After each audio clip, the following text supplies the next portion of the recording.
Hello kids, आज आपके हिंदी में पाठ 4 पढ़ेंगे। मैं सड़क हूँ। किनके द्वारा लिखा गया है? ये संकलित है, मतलब इसमें कोई विशेष लेखक का नाम नहीं दिया गया है। ये हमें अलग अलग जगह से मिलता है, तो हम इसे संकलित कर लेते हैं, मतलब जमा कर लेते हैं। चलिए रीड करते हैं। इस पाठ में हमें क्या क्या बताया गया है। इस पाठ में सड़क ने स्वयं अपनी कहानी कही है। सड़क का उपयोग पैदल यात्री भी करते हैं और वाहन चालक भी करते हैं। सड़क को अपने ऊपर इन सब का बोझ सहन करना पड़ता है, लेकिन उसके रख रखाव की चिंता कोई नहीं करता। सड़कें सामाजिक संपत्ति है। इनकी सुरक्षा और रख रखाव के प्रति हम सबका समान उत्तरदायित्व है। इसके साथ ही हमें यातायात नियमों को जानकर उनका पालन भी करना चाहिए। तो हम इस पाठ में क्या सीखेंगे? विराम चिन्हों का प्रयोग, पर्यायवाची, विशेषण, विशेष, प्रत्यय और मौलिक लेखन। ठीक है, सड़क के बारे में कहानी बताई गई है। और सड़क क्या होता है? सभी उपयोग करते हैं, लेकिन उसको रख रखाव करना किसी की जिम्मेदारी नहीं होती है ना। सड़कें टूट जाती हैं, हम बनाते नहीं हैं। ठीक है, अगर हम सही तरीके से उपयोग करें तो सड़कें उस तरीके से ना टूटे। अगर टूट गई हैं तो हमें जिम्मेदार व्यक्तियों को उसका बोध करवाना चाहिए और उसे ठीक करवाना चाहिए। जी हाँ, मैं सड़क हूँ, मिट्टी, पत्थर और डामर से बनी, एक बड़े अजगर की तरह मैदानों, जंगलों, पहाड़ों के बीच से गुजरती हुई, पेड़ों की छाया के नीचे से होकर मैदानों के पार करती हुई, गांव को शहरों से जोड़ती हूँ। मेरी उम्र कितनी है यह मुझे भी याद नहीं।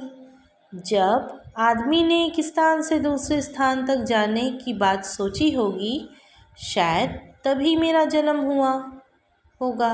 मैं कभी कच्ची थी तो कभी पक्की, कभी मैं घुमावदार बनी तो कभी एकदम सीधी सपाट। स्कूल, कॉलेज, अस्पताल, महल, झोपड़ी, बाग बगीचे, हाट बाजार और भी न जाने कहाँ कहाँ मेरी पहुँच है। कहने का मतलब यह है कि मैं ही सबको मंजिल तक पहुँचाती हूँ। वैसे मेरा रूप सुंदर नहीं है, एकदम काली कलूटी और लंबी। कभी कभी तो मुझ में छोटे बड़े गड्ढे बन जाते हैं, तब मेरा रूप और भी बिगड़ जाता है। यह मुझे बनाने वालों की लापरवाही का ही नतीजा है। मुझे अपनी इस बदसूरती पर उतना दुख नहीं होता जितना आपने ऊपर से चलने वालों की गलत आदतों पर होता है।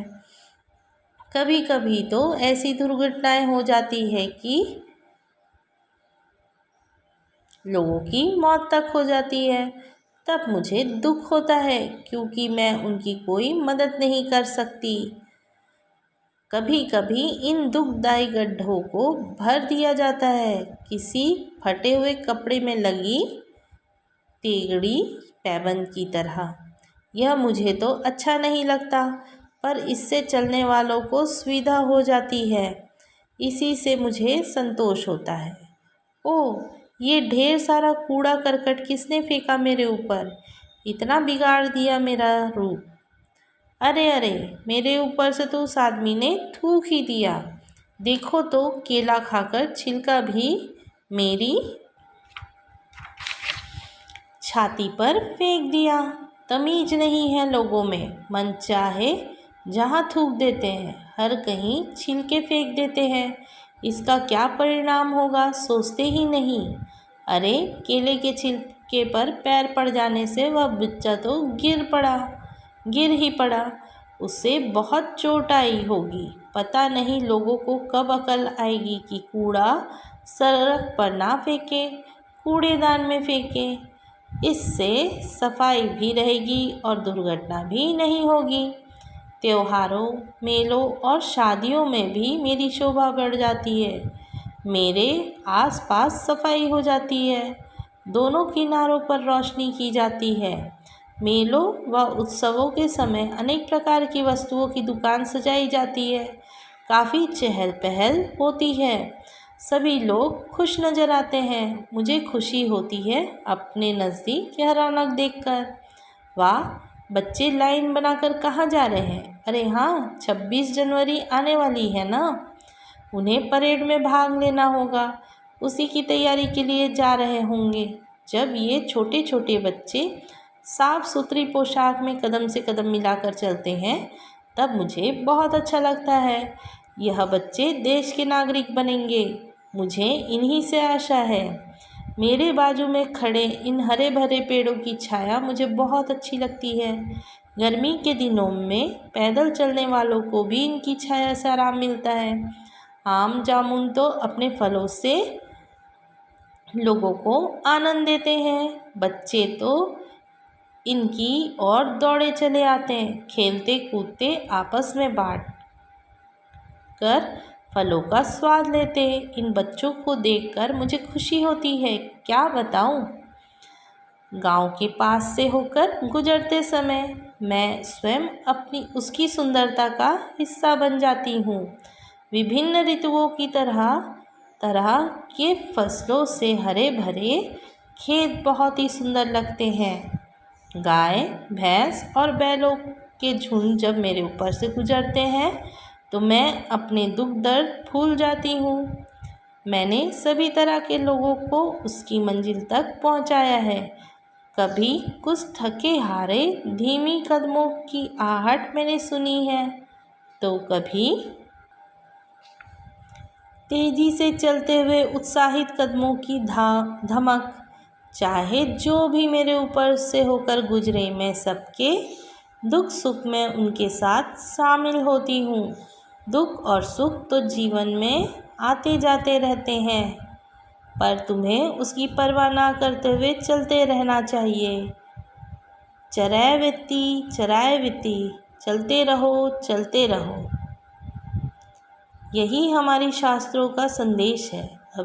अभी अभी मेरे ऊपर से होकर एक वाहन गुजरा है, क्या तुमने भी उसे बजता हुआ यह गीत सुना? रुक जाना नहीं तो कहीं हार के, कांटों पे चल के मिलेंगे साए बहार के। मेरा भी संदेश तो यही है। इस पाठ में क्या बताया गया है? सड़क ने अपने ऊपर में गुजरने वाले लोगों की घटनाएं जो घटती हैं सड़कों पर, उसके बारे में, उसे क्या अच्छा लगता है और क्या क्या हमें नहीं करना चाहिए सड़कों पे, वह सारी चीज़ें बताई गई हैं, है ना। सड़कों पे हमें गंदगी नहीं फैलानी चाहिए, थूकना नहीं चाहिए, जिससे हम बहुत सारी चीज़ों को बचा सकते हैं, है ना। और अगर हम कूड़े फेंकते हैं तो उसकी वजह से जानवरें आती हैं, जानवर वहाँ और कूड़ा फैला देते हैं, उसी में से खाना ढूंढते हैं, उनकी वजह से बहुत समय एक्सीडेंट्स भी हो जाते हैं। तो हमें ये काम नहीं करना चाहिए। सड़कों पे यदि गड्ढे हो जाते हैं तो हमें उसे अच्छे से ही भरना चाहिए, है ना। सड़कें आमतौर पे गिट्टी, रेत, डामर ये सब चीज़ों से ही बनी होती हैं।